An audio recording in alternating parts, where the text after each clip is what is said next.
Ask and you shall receive. So I'm going to can unsalted butter. I just feel like I can always add salt if I want to later. First thing you're going to do is you're going to unwrap all of your butter and put it in a stock pot to slowly melt.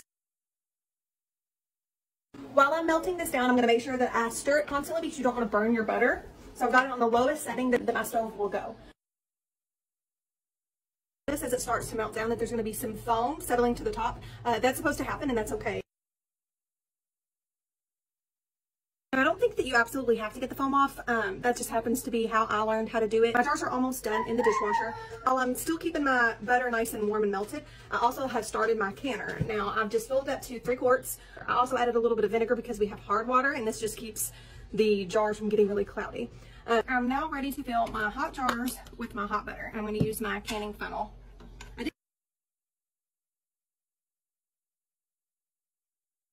So we are right at 1 inch on all of these. Now I'm using vinegar on a rag to clean my rims.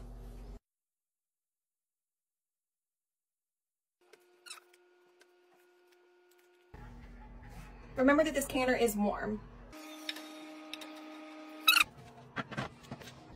Turning the heat up slightly. Now we're venting and we're going to set a timer for 10 minutes. My timer just went off, so now I'm going to add my weighted jiggler. I'm going to keep an eye on the canner, and once it comes up to pressure, which because of my altitude, I need 10 pounds of pressure, and then I can set my timer for 75 minutes.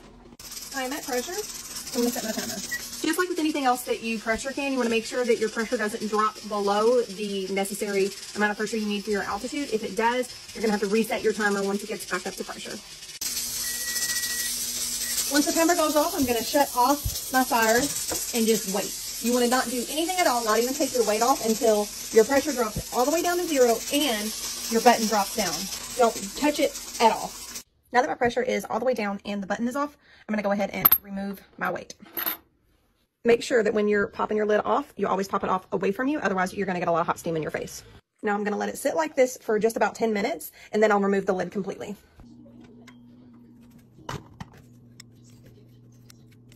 Once it cools down enough for you to touch it, you're going to pick it up and you're going to shake it like every 15 minutes until it cools off. Don't do this right before you go to bed because you're going to be up all night